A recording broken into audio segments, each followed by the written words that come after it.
Épisode 1. Le nouveau bureau. Je m'appelle Mathieu, j'ai 30 ans. J'habite à Lyon depuis 5 ans, dans un petit appartement près de la gare. Je suis analyste en stratégie pour une société de conseil. Mon travail consiste à décortiquer des données, à prévoir des tendances, à recommander des décisions. C'est rationnel, structuré, parfois monotone, mais je m'y sens en sécurité. J'ai toujours préféré ce que je peux contrôler. Ce matin-là, je suis arrivé plus tôt que d'habitude. On venait de m'annoncer une promotion et avec elle un changement de bureau.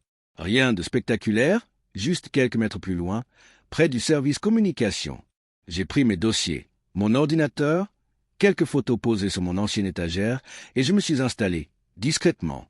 Il était 8h15 quand j'ai entendu la porte s'ouvrir. Catherine est entrée. Elle venait d'intégrer l'entreprise depuis à peine 2 semaines. 25 ans, spécialisée en relations publiques, pleine d'énergie. Elle a regardé mon bureau, puis moi. Elle a simplement dit bonjour avec un sourire calme. Je lui ai répondu un peu trop froidement. Je n'étais pas très à l'aise avec les nouvelles personnes. Elle a demandé si tout allait bien.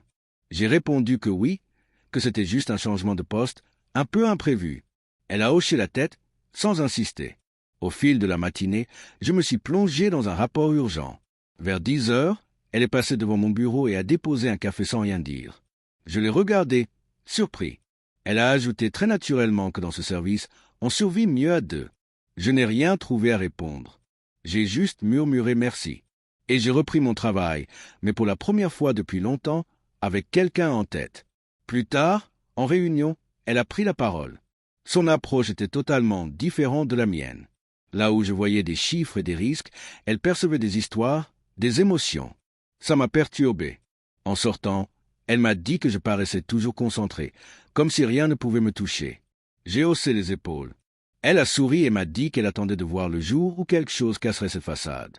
À la pause de midi, je suis resté à mon bureau comme d'habitude. Elle est revenue avec 2 sandwichs et a insisté pour qu'on mange ensemble. J'ai accepté, par politesse peut-être. Elle m'a parlé de sa famille à Bordeaux, de son déménagement, de son envie de travailler avec des gens passionnés. J'ai parlé un peu aussi. De mon parcours, de ma volonté de tout faire correctement. Elle m'a écouté jusqu'au bout, sans m'interrompre, puis a conclu que trop vouloir faire bien finissait parfois par empêcher de vivre. À la fin de la journée, je travaillais encore. Elle a allumé la lumière du couloir avant de partir, en disant que certains oublient qu'il fait nuit. J'ai levé les yeux. Sans comprendre pourquoi, son geste m'a touché. J'ai refermé mon ordinateur et suis rentré chez moi. Je n'ai pas pensé à la promotion. J'ai pensé à cette phrase sur la survie à deux. Épisode 2, complice malgré soi.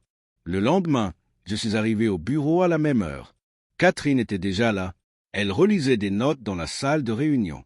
Elle m'a lancé un simple bonjour, comme si notre conversation de la veille avait déjà établi un certain accord.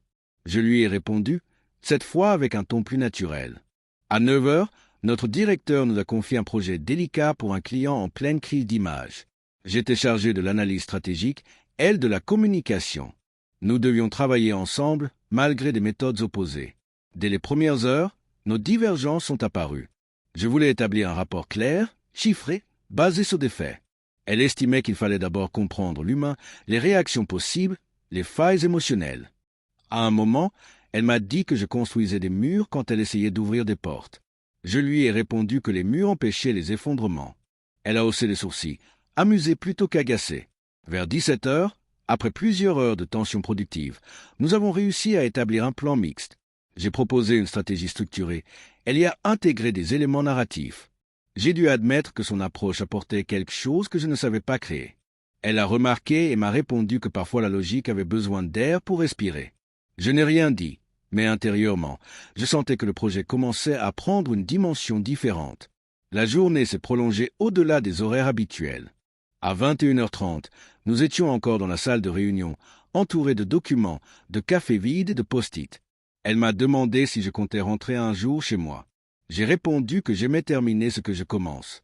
Elle a ri doucement et a proposé de faire une pause. Nous sommes sortis boire quelque chose dans un petit café à 2 rues du bureau. Je ne vais jamais dans ces endroits le soir. Cette fois, j'y suis allé. Assis face à moi, elle m'a parlé de son précédent emploi, de sa difficulté à s'imposer dans une équipe pleine de certitudes. Elle m'a regardé et m'a dit que ma rigueur l'impressionnait, mais qu'elle craignait qu'un jour elle m'étouffe. Je lui ai répondu que son audace me déstabilisait, tout en reconnaissant que cela me poussait à réfléchir autrement. Elle a souri et a murmuré que c'était peut-être pour ça qu'on fonctionnait ensemble. Le retour au bureau s'est fait dans un silence confortable. Avant de partir, elle a posé sa main sur la porte et m'a demandé si je pensais toujours qu'on survit mieux à deux. J'ai répondu que je commençais à le croire. Elle m'a regardé longuement, puis est partie sans ajouter un mot. Ce soir-là, je suis rentré chez moi plus tard que d'habitude. Je n'avais pas eu l'impression de perdre du temps. Pour la première fois depuis longtemps, j'avais travaillé autrement, et je n'étais pas certain que ça me déplaisait. Épisode 3. Inévitablement trop. Quelques semaines ont passé depuis cette soirée au café.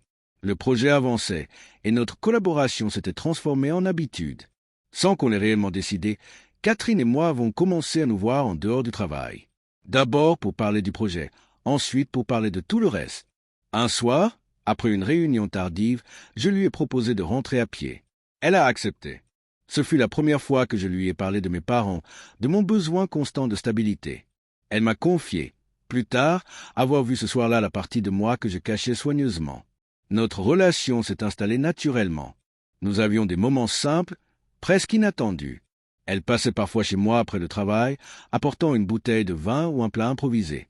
Je découvrais quelqu'un de spontané, qui laissait la vie entrer sans tout prévoir. Elle m'a dit un soir que je semblais vivre comme si chaque détail devait confirmer que j'étais à la hauteur. Je lui ai demandé si ça la dérangeait. Elle a répondu calmement que ça la rendait triste parfois. Au bureau, nos collègues avaient remarqué notre complicité. Certains plaisantaient discrètement. J'essayais de ne pas montrer que cela m'atteignait. Je tenais à garder une frontière entre le professionnel et le personnel. Catherine, elle, ne voyait pas de mal à ce que les choses soient naturelles. Peu à peu, je me suis mis à corriger ses mets, à lui suggérer de reformuler certaines phrases. Elle me laissait faire au début, puis un matin, elle s'est interrompue en pleine phrase et m'a dit « J'ai l'impression de devoir te prouver que j'ai ma place à tes côtés. » Ces mots m'ont surpris. J'ai tenté de lui expliquer que je voulais simplement l'aider à éviter des erreurs qui pourraient coûter cher. Elle m'a regardé longuement, puis a répondu « Alors laisse-moi les faire. » La phrase m'a frappé. Je ne savais pas si elle parlait uniquement du travail. Les jours suivants, j'ai essayé de me montrer moins directif, mais je sentais une tension naître entre nous. Elle continuait d'apporter de l'émotion dans nos propositions. Je tentais de ramener chaque idée à un cadre logique. Nous ne nous opposions pas frontalement, mais quelque chose avait changé. Un soir, alors que nous révisions une présentation importante, je lui ai demandé de modifier plusieurs passages jugés trop personnels. Elle a posé son stylo, s'est levée, puis a dit que si je ne faisais pas confiance à sa manière de voir, il était inutile de travailler ensemble. Je me suis levé à mon tour, mais je n'ai pas trouvé les mots pour la retenir. Elle est sortie sans claquer la porte, mais avec une détermination nouvelle. Plus tard, elle m'a envoyé un message. On ne peut pas avancer si l'on doit choisir entre plaire et respirer. Je n'ai pas répondu. Ce soir-là, j'ai compris que notre complicité ne suffisait plus. Ce qui avait créé notre force devenait une pression. Et je n'étais pas sûr d'être capable de lâcher ce besoin de tout maîtriser. Épisode 4. Le silence après la tempête. Les jours qui ont suivi notre dernière dispute ont été marqués par une tension sourde. Catherine et moi travaillions toujours sur le même projet, mais nos échanges se réduisaient au strict professionnel. Les conversations autrefois naturelles étaient devenues mécaniquement polies. Je préparais les documents de stratégie.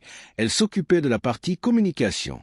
Nous ne nous contredisions plus, mais c'était uniquement parce que nous ne cherchions plus à nous comprendre.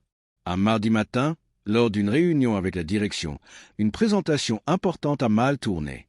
Nous avions prévu un ordre précis, mais un imprévu technique a bouleversé notre déroulé. Catherine a improvisé pour sauver la situation, ajoutant quelques phrases spontanées.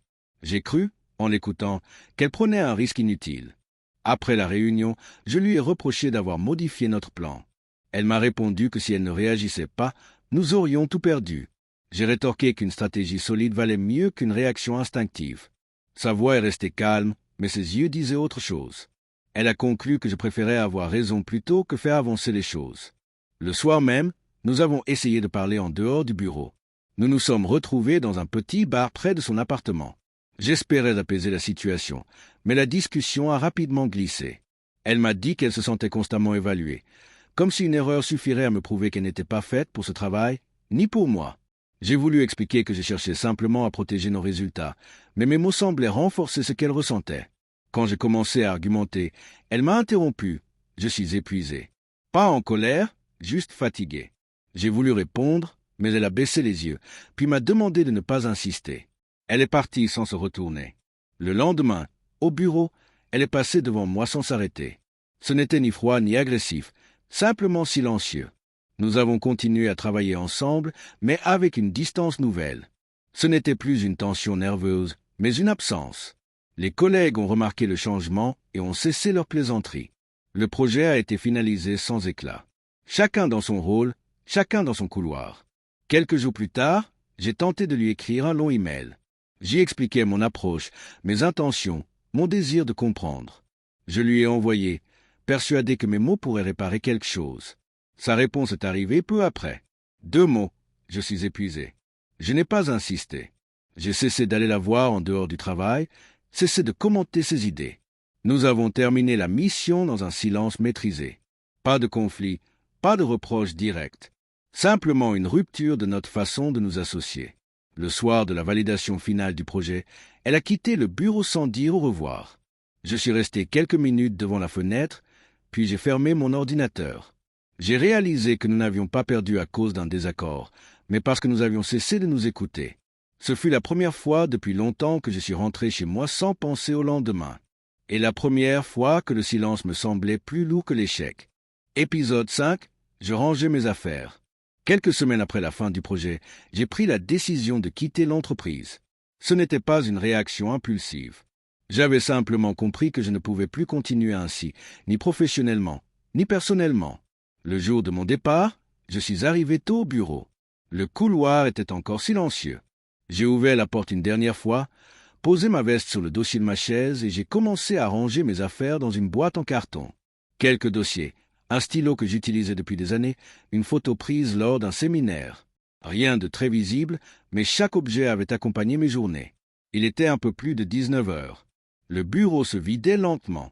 J'avais demandé à partir sans réunion de départ, sans discours.